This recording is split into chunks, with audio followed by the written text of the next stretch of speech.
Volta aqui com o Jornal Gente, com mais informações e a repercussão no mundo político da decisão do ministro Gilmar Mendes, que, numa liminar, mudou as regras para o impeachment de ministros do Supremo Tribunal Federal. Direto da Rádio Bandeirantes de Brasília, o Rodrigo Vilela. Bom dia, Rodrigo. Oi, Thaís. Bom dia a todos que acompanham nossa programação na Rádio Bandeirantes, também na Band News TV. E é claro que essa decisão, né, Thaís, do ministro Gilmar Mendes, nessa canetada acabou limitando a Procuradoria-Geral da República. Essa abertura de pedido de impeachment contra ministros do Supremo Tribunal Federal causou uma grande comoção, repercutiu bastante aqui em Brasília ontem, também hoje, seguem essas manifestações. Ainda ontem, o ministro da Advocacia Geral da União pediu ao ministro Gilmar Mendes para que reconsidere essa liminar, essa decisão que traz essa limitação. Pediu para que seja suspenso até que isso seja analisado no plenário virtual do Supremo Tribunal Federal. Essa análise está prevista para acontecer entre os dias 12 e 19 de dezembro. Jorge Messias, que assina esse documento, entende que sim, qualquer cidadão, ao menos é o que está na defesa dele, entende que cidadão pode sim pedir impeachment de ministros do Supremo Tribunal Federal. Esse ponto é justamente o ponto de discordância ali, né, do ministro Gilmar Mendes, que acabou limitando esse pedido apenas à Procuradoria-Geral da República.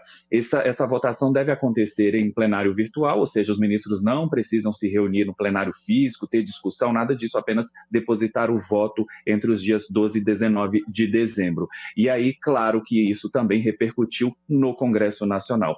Quem se manifestou, inclusive, da sessão ontem foi o presidente do Senado, portanto também presidente do Congresso Nacional, o senador Davi Alcolumbre, que acabou até lendo um manifesto na mesa diretora. Vamos ouvir que nós temos esse trecho da sonora do senador Davi Alcolumbre. Com mais uma decisão de um magistrado do Supremo Tribunal Federal tentando usurpar as prerrogativas do Poder Legislativo. E aí o senador também cobrou o andamento da tramitação do projeto de lei que limita decisões de ministros do Supremo Tribunal Federal. Também separamos um trecho da fala do senador.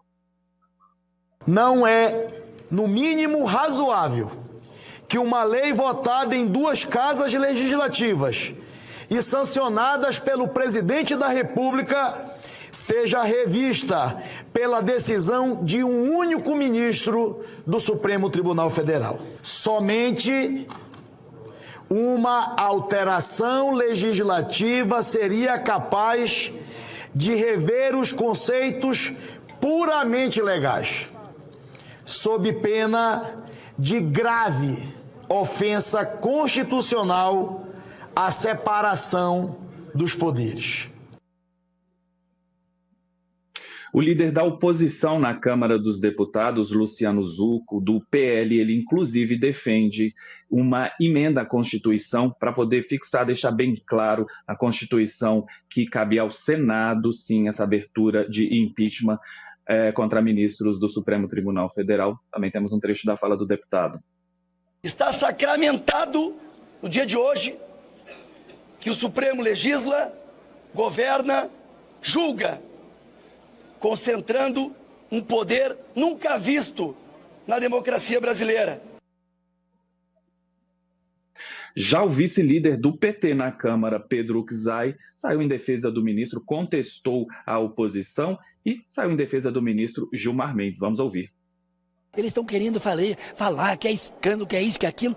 Por quê? Porque eles querem que o Senado faça impeachment de ministro. Os senadores podem apresentar denúncia. A PGR acolhe ou não.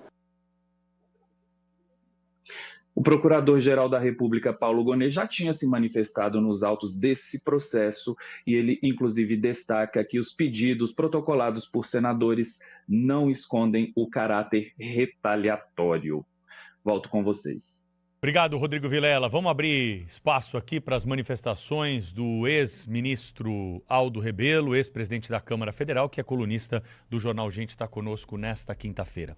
Ministro, bom dia. O clima está muito quente lá em Brasília. Vai chegar a hora que nós vamos ter duas decisões. Vamos seguir qual delas? Pedro, bom dia Thaís, bom dia dia. Cláudio, bom dia Sônia. Nós já vivemos um estado de pré-anarquia institucional. Nós já temos decisões conflitantes de dois poderes no caso do marco temporal. Há uma decisão do Congresso que reafirma o conceito do marco temporal, lá do artigo 231 da Constituição, que determina que seriam ou que serão demarcadas as terras efetivamente ocupadas por indígenas no marco da Constituição de 88, ou seja, 20 de outubro, 10 de outubro de 1988. Esse é o marco temporal, reconhecido pelo Congresso em lei aprovada no Congresso. E essa interpretação é revogada pelo Supremo Tribunal Federal. Segundo essa interpretação do Supremo, qualquer terra pode ser reivindicada, independentemente de estar no momento ocupada ou não, desde que tenha sido ocupada no passado. Por exemplo, os descendentes da Índia Bartira e do cacique Tibiriçá podem reivindicar o Morumbi, o Anhangabaú ou o Ibirapuera, porque no passado foram áreas de fato ocupadas pelos nossos irmãos e remanescentes indígenas da cidade de São Paulo. Nesse caso, é possível que já haja o conflito entre as atribuições do Congresso, no caso do impeachment de integrantes do Supremo Tribunal Federal, e do Supremo Tribunal Federal, ou seja, do Poder Judiciário. Agora, isso tudo, ou você corrige pela origem, ou você identifica onde há o problema, ou não tem solução. Você vai ficar no enredo daquele livro da doutora Agatha Christie, Morte no Nilo, onde todos são suspeitos, onde todos podem ser culpados.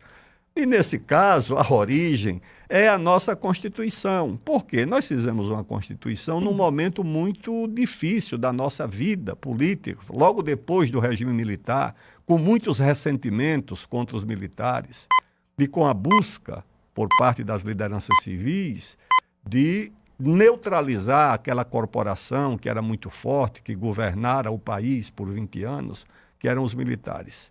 Então precisava ser neutralizado, porque de fato cometeram arbitrariedades, houve prisões, exílios e cassações de mandato, o Congresso chegou a ser fechado, o AI-5.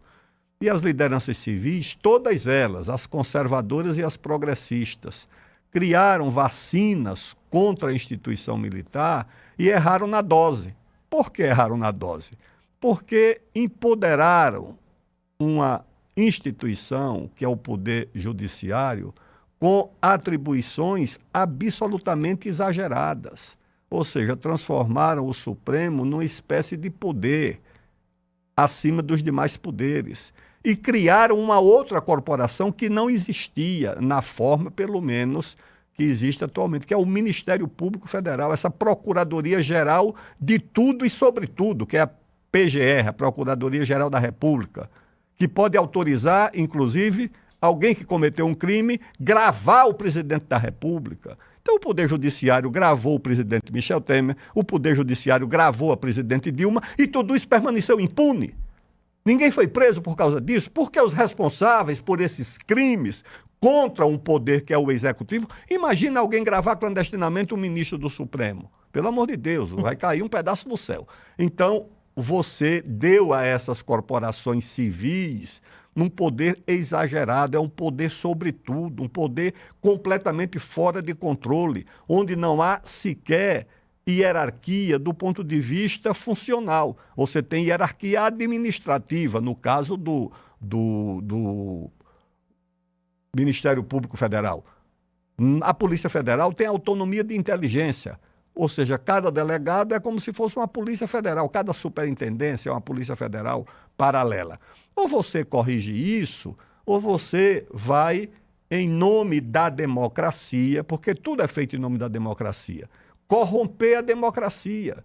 Ou seja, em nome da democracia você pode cometer todo tipo de arbitrariedade, você pode golpear as atribuições dos demais poderes. O Supremo pode dizer que fulano de tal ou fulana de tal não pode ser nomeado ou nomeada ministro por parte do chefe do Poder Executivo, como já aconteceu. O delegado fulano também não pode ser nomeado delegado da Polícia Federal. O Supremo Tribunal Federal pode revogar uma decisão de matéria absolutamente de atribuição do Poder Legislativo, como é o caso de criar ou revogar impostos, como aconteceu com o caso do Ministro, IOF. deixa eu jogar uma pimenta aqui, Por favor. porque o senhor está dizendo que a origem dessa confusão toda é a Constituição brasileira, que rearranjou mal a distribuição do poder entre os 3 poderes. Agora, a Constituição é lá de 88. Esse protagonismo do Supremo tem sido pelo menos reportado nos últimos anos, não lá desde atrás. O que mudou? O que mudou é que o que estava, esse vírus que ainda não tinha se manifestado no corpo da República, diante da perda de imunidades, da capacidade de se proteger, ele foi aparecendo. Essa doença foi se manifestando. Por quê? Pelas mazelas da própria política, que foi se enfraquecendo, porque o Poder Judiciário, principalmente o Supremo Tribunal Federal, sabe administrar o poder que tem. Manteve a liturgia das suas funções e da sua instituição, se comportam de fato como um poder pleno. Você assiste uma sessão do Congresso Nacional, é um vexame,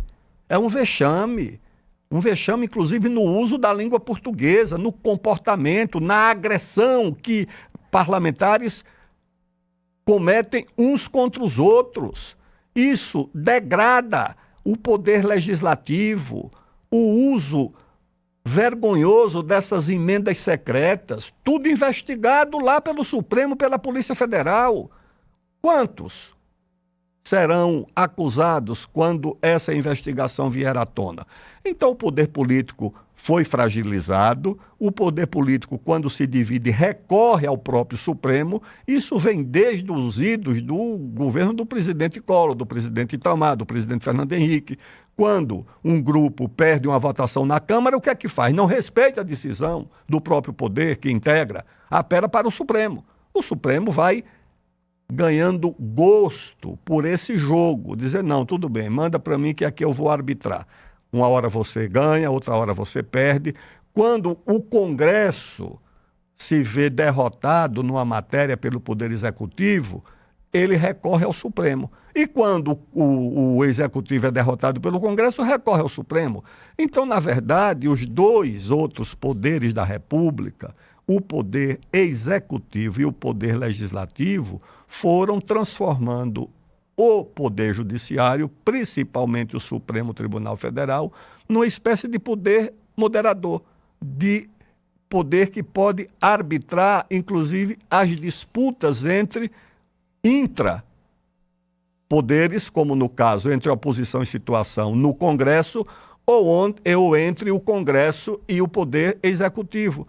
Então você deu ao Supremo como se fosse assim a capacidade de arbitrar as disputas e de se tornar o poder acima dos poderes. E em nome dessa atribuição, entre aspas, democrática, o Supremo Tribunal Federal foi corrompendo essa sua atribuição. Nós vivemos agora o caso daquele livro da escritora Agatha Christie, A Morte no Nilo, onde o inspetor Hercule Poirot, quando foi investigar, descobriu que eram todos suspeitos, portanto, a princípio, ninguém é inocente. Então, ministro, muito bom dia. Mas é assim, todos são culpados, mas me parece que os ministros do Supremo Tribunal Federal são mais culpados do que os outros, né? Porque, afinal de contas, eles não ficaram ali passivamente esperando que, pelo seu comportamento, pelos seus desacertos, os demais poderes entregassem de bandeja ao Supremo o exercício do poder absoluto que vem sendo praticado, né? Porque tem um princípio democrático que o Supremo ignora e não quer nem saber de refletir sobre isso, que é o da autocontenção, né, ministro? Tem ali, ainda que a Constituição tenha defeitos, né, ainda que a classe política brasileira tenha o nível que tem, é preciso lembrar que antes desta Constituição, antes da atual composição do Supremo, tivemos também parlamentos até piores do que esse, do que o atual, né, do ponto de vista da agressividade, né, de políticos muito agressivos. Assim, tinha gente de muito boa qualidade intelectual naquela época, etc. Talvez a média fosse melhor sobre esse aspecto, mas a agressividade não, né, os ataques e tal. A gente conhece bem a história política do Brasil. Mas o problema da atual composição do Supremo é esse gosto que eles adquiriram pelo exercício do poder. Nós vemos ministros do Supremo influindo em nomeações que são prerrogativas do presidente da República. Paulo Gonet, o atual chefe da Procuradoria-Geral da República, que é uma escolha do presidente da República, ele foi escolhido em meio a uma queda de braços ali de interesses. Prevaleceu, adivinha, o interesse e a indicação do ministro Gilmar Mendes, que é amigo pessoal e foi sócio, como explicou aqui o Pedro antes, de Paulo Gonet numa faculdade de Direito aqui em Brasília.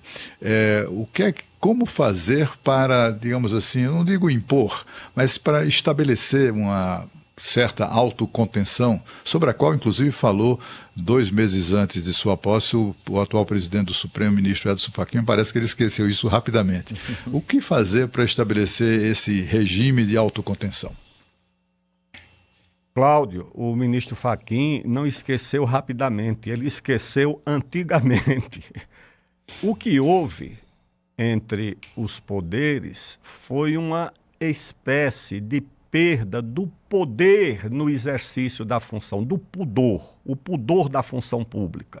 O pudor da função pública exige daqueles que a exercem, seja no poder legislativo, no executivo ou no judiciário, um comportamento compatível com essa função. Você não está ali como indivíduo, você não está ali exercendo a sua vida particular e privada, no recesso do seu lar, da sua empresa. Não, você está ali com uma representação de Estado, uma representação da nação. E creio que essas pessoas perderam exatamente a noção do pudor do exercício da função pública. E eu sei que é muito pior do que o que nós conhecemos e é muito pior do que o que nós imaginamos. Infelizmente, é isso.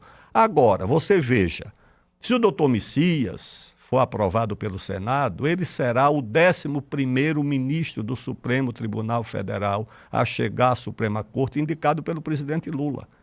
Com os 5 que foram indicados pela presidente Dilma, nós teremos 16 ministros do Supremo indicados pelo mesmo grupo político.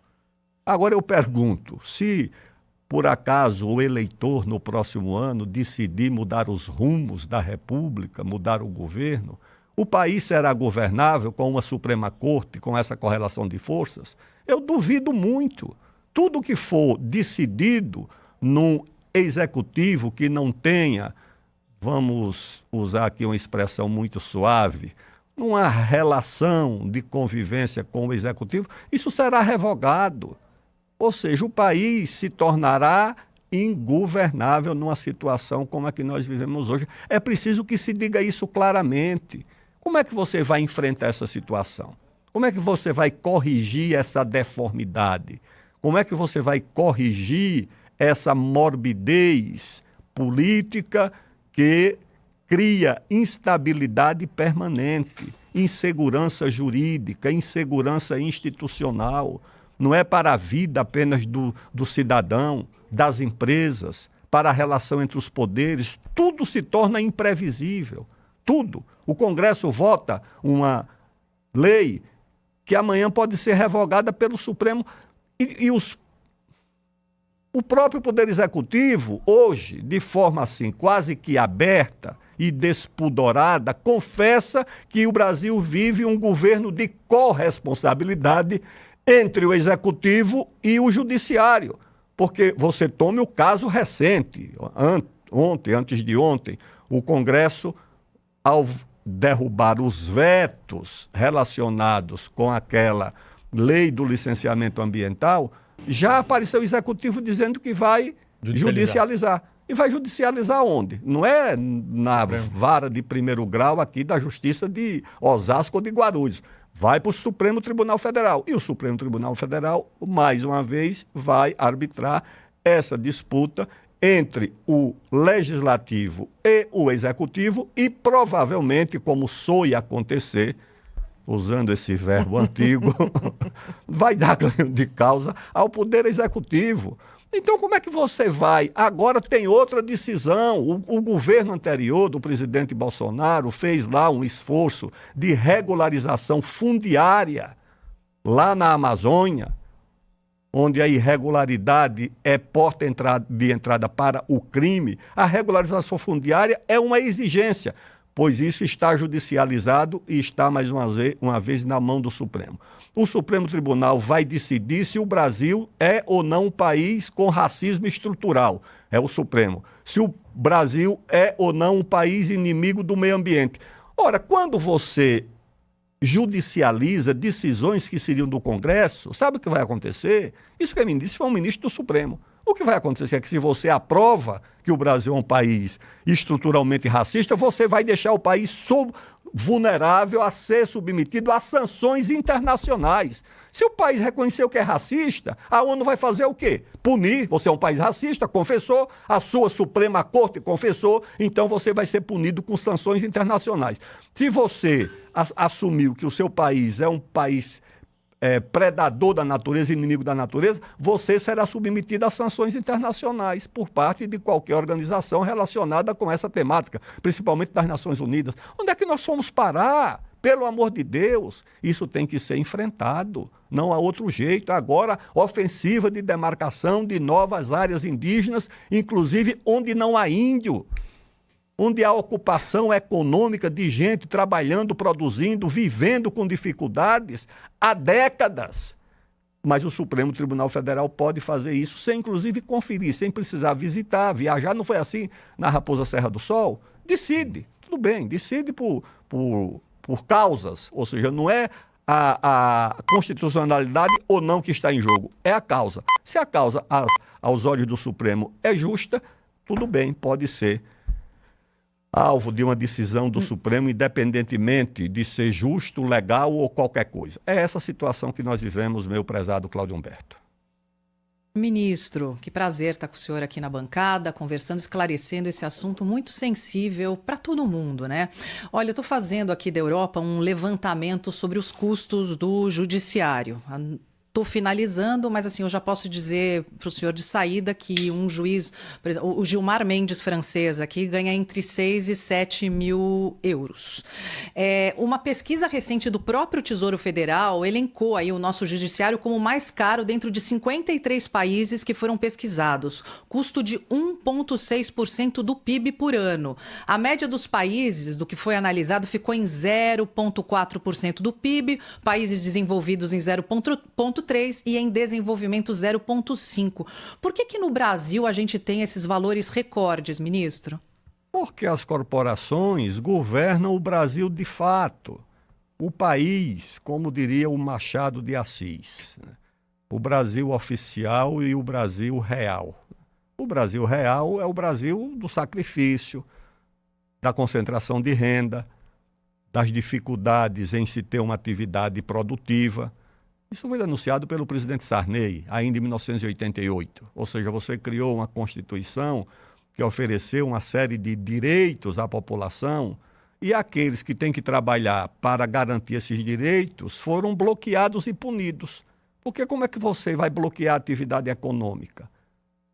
No Brasil é bloqueada a atividade econômica. Sônia, eu tive o cuidado de, ao fazer uma palestra no estado do Pará, para o estado do Pará, porque foi videoconferência antes de ontem, de pedir à inteligência artificial que me fizesse 3 projeções entre 2025 e 2035 para o estado do Pará, com as normas atuais que bloqueiam o desenvolvimento do estado, com a redução desse bloqueio e com a revogação plena desse bloqueio.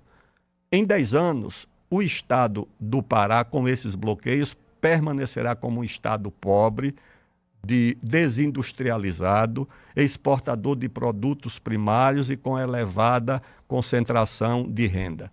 Se reduzir, o estado do Pará dobrará o PIB, dobrará as exportações, entrará no processo de industrialização, melhorará o IDH e a distribuição de renda. Se você revogar, ou seja, se o estado do Pará tiver as mesmas normas para investimentos que tem, por exemplo, os Estados Unidos, o estado do Pará quadruplicará o PIB, quadruplicará as exportações, criará uma classe média industrial naquelas áreas onde a atividade econômica será possível, o IDH melhorará 4 vezes mais, tudo isso em pouco tempo. Então, isso que você fala dos salários é uma coisa grave, mas é a doença de pele dessa instituição.